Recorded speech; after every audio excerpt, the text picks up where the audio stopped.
네, 안녕하세요. 소쿨입니다.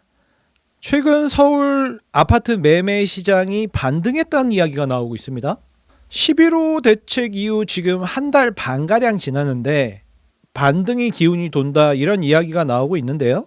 오늘 이 이야기 한번 나눠보도록 하겠습니다. 11호 부동산 대책이 강력했기 때문에 저도 예상하기로 한 3개월 정도는 시장에 영향을 미치지 않을까 이렇게 예상을 했습니다. 특히 노도강 같은 경우에는 11호 부동산 대책 이후 열흘간 매매 거래량이 아파트가 단 한 건밖에 없어서 굉장히 놀라운 수치를 보여줬는데요. 국토부에서 발표한 서울 아파트 한 달 거래량을 보면 10월 20일부터 11월 19일까지 송파구가 412건으로 아파트 거래량이 가장 많았고요. 강남구가 231건, 서초구가 151건, 양천구가 79건, 용산구가 67건으로 강남 쪽이 굉장히 많은 거래량을 보이는 것으로 나타나고 있습니다. 하지만 토지거래 허가를 신고한 내역을 보니까 노원구가 221건으로 가장 많고요. 성북구가 189건으로 2등이었고 강서구가 178건으로 3등, 구로구가 139건으로 4등, 은평구가 130건으로 5등 이렇게 집계됐습니다. 서울 아파트 한 달 거래량이 신고된 거래량으로 봤을 땐 송파구가 400건으로 가장 많고 강남구, 서초구 이렇게 강남 3구 순으로 돼 있고 토지거래 허가 구역을 신청한 숫자로 봤을 때는 노원구가 1위, 성북구가 2위, 강서구가 3위, 구로구가 4위, 은평구가 5위, 노도강, 금강구 같이 대부분 비강남권 쪽이란 말이죠. 그럼 이렇게 왜 데이터가 차이가 날까 생각을 해보면요. 제 개인적인 생각으로는 첫 번째는 이번에 토가 지역으로 되면서 토가 신청서를 쓰고 지자체에 먼저 신청을 해서 허가를 받고 그 다음에 매매 계약을 진행하는 그 과정 자체가 생소한 부동산 사장님들과 그리고 지자체에서도 토지거래 허가를 담당하는 공무원 보통 1명에서 2명 정도 있는데요. 새롭게 비규제 지역에서 규제 지역이 지자체에 있는 토지 담당자가 이제 된 거죠. 이제 새롭게 된 사람도 이걸 배워야 되지 않습니까? 기존에 강남 쪽에 있는 토지 담당자들한테 뭐 연락해서 이거 어떻게 지금 진행하고 있냐, 어떤 서류를 받아야 되냐, 허가를 내줘야 되는 건 뭐냐, 허가를 내주면 안 되는 건 뭐냐 이렇게 배워야 되지 않겠습니까? 정부에서는 큰 오더만 내려왔기 때문에. 그래서 그런 딜레이 시간이 지금 상당히 많이 걸리고 있습니다. 5년 전에도 잠삼대청 토지 할 때도 강남구청, 송파구청 토지 기준이 다 달라서 그 당시도 굉장히 많이 헤맸었거든요. 그런 과정이 강남 쪽은 이제 5년 전부터 익숙하니까 토지가 빨리빨리 일주일 안에 2주 안에 진행이 되는 건데 처음 해보는 비규제 지역에서 규제 지역으로 된 지자체들은 당황할 수밖에 없죠.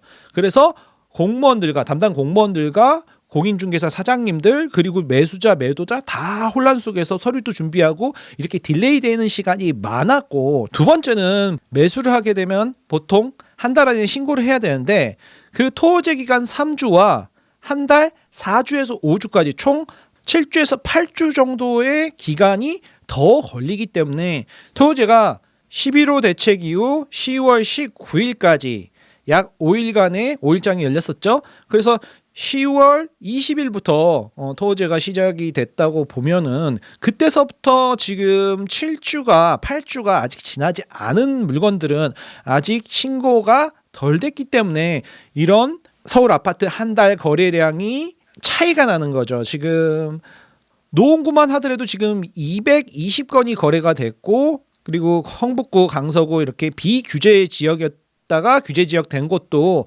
거래량이 지금 많이 나오고 있습니다. 얼어붙은 줄 알았던 강북에서도 거래가 발생하고 있다. 15억 이하, 10억 이하는 어차피 지금 대출 6억이 변동된 사항은 없으니까 15억 이하, 10억 이하. 그래서 매매가가 노원구는 평균 6억, 성북구는 평균 8억대, 강서구도 8억대 물건들이 많이 거래되고 있다. 이렇게 보여집니다. 예상했던 대로 얼음장 거래량이 많이 준 건 사실이지만 그래도 매수할 사람들은 지금 매수를 하고 있다. 이렇게 판단하시면 되겠습니다.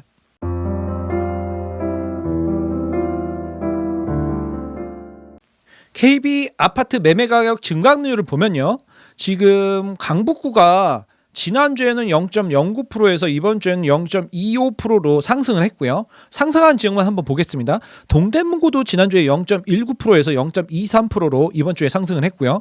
그리고 용산구도 지난주에 0.4%에서 0.54%로 이번 주에 증가한 걸로 보입니다. 그리고 중구도 지난주에 0.29%에서 0.53%로 증가했고요. 강남구도 0.31%에서 0.34%로 증가했고, 지금 증가한 지역이 또 서초구도 지난주에 0.23%에서 이번 주엔 0.44%로 증가했습니다. 이렇게 서울의 몇 개 지역이 지난주 대비 매매 가격 증감률이 상승했기 때문에 이거 한 달 반 만에 반등하는 거 아니냐 이렇게 이야기들을 하는데요. 제 생각은 약간 다릅니다.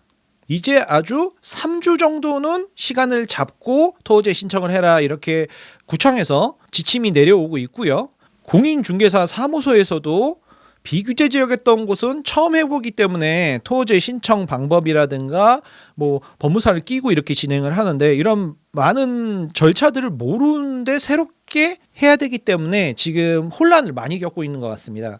그리고 매도자 매수자도 서류 준비를 많이 해야 되고요. 그리고 결정적으로 구청 토지 담당자도 이번에 지정이 되면서 처음 하는 일이기 때문에 굉장히 혼란 속에서 하고 있는 거죠. 토지 3주 기간과 계약서를 쓰면 그리고 한 달 뒤까지 실거래가 신고를 해야 되니 그럼 총 7주가 걸리기 때문에 10월 20일 토지가 시작된 시점부터 지금까지 아직 7주에서 8주가 지나지 않았기 때문에 막판에 몰려서 매수했던 신고가 덜 카운팅된 게 있다는 거죠. 해서 이렇게 일시적인 반등이 나타날 수가 있습니다. 이런 막판 뒤에 천천히 계약할 사람들도 막 끌어서 계약한 이 몰린 수요 때문에 막판 문 닫기 전에 막 막차 탄 이 수요들 때문에 지금 거래량이 급등한 것처럼 그리고 매매 가격이 급등한 것처럼 보이는 지역들이 몇 군데서 발생을 하고 있고 대부분은 11호 대책 이후 지금 몇 주째 안정을 보이고 있다는 거죠. 데이터에서 보듯이.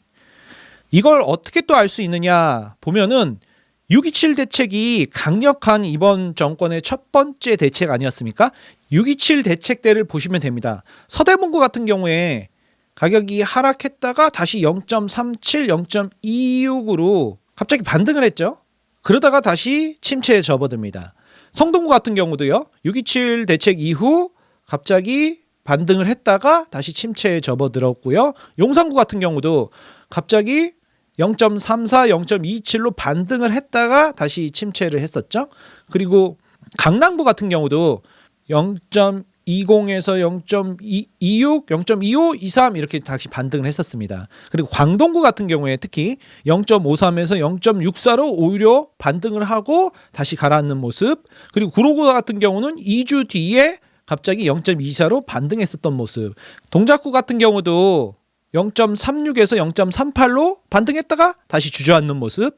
그리고 송파구 같은 경우도 0.20에서 0.35, 0.47, 0.43으로 올라갔다 다시 주저앉는 모습. 이런 동일한 패턴을 보이고 있습니다. 그래서 요번에 반등은 실질적인 반등의 신호탄이라기보다는 저가 지역, 그동안에 쌌던 지역에 규제 지역 안에서의 풍선 효과로 노동어이나 금강구 같이 싼 지역들이 15억 이하, 10억 이하 물건들이 거래되는 부분과 그리고 데이터상 이 혼란 속에서 딜레이가 돼서 늦게 접수되는, 늦게 실거래가가 신고되는 내용까지 해서 일시적인 반등이지 여기가 이번 하락의 마지막 바닥이고 여기서부터 다시 상승한다는 개념은 이번 11호 대책의 강력한 것을 간과한 게 아닌가 이런 생각이 듭니다. 만약에 여기서 정부에서 정비 사업에 대한 규제, 뭐 이주비 대출 규제라든가 이런 것들을 좀 풀어주면 모르겠는데 이 상황의 11호 대책의 강력한 규제 상황에서는 여기가 변곡점이라고 하기에는 한 달 반 만에 이렇게 반등한다는 건 가능성은 조금 낮아 보입니다. 이번에 반등을 보고 너무 빠르게 반등하는 거 아니냐, 11호 대책같이 강력한 대책이 나왔는데도 이렇게 한 달 반도 못 버티고 다시 반등하는 거 아니냐, 그럼 이제 다시 빨리 시장에 참여해야 되는 거 아니냐, 이렇게 생각하시는 분들이 있는데 제 생각은 그렇지가 않다. 지금 시장 상황을 면밀히 보셔라. 막차 수요로 인한 몰림 현상이다. 그리고 데이터 딜레이로 인한 현상이지, 이게 이번 11호 대책, 강력한 규제 대책의 효과 없음을 의미하는 것은 아니다. 이렇게 잠깐 반등한 이후 6.27 대책 이후처럼 당분간은 약간 조정장을 갈 것이다. 정부에서 뭐 규제 지역을 풀어주거나 토호제를 풀어주거나 정비 사업을 풀어주거나 이런 다른 액션이 없는 한 여기서 한 달 반 만에 이렇게 반등하기는 쉽지 않다. 이렇게 결론을 내겠습니다. 그래서 시장의 빠른 반등에 너무 당황해하지 마셔라. 지금 놀라시는 분들이 너무 많으셔서 빠르게 영상 제작해 봤습니다. 다음에 뵙겠습니다.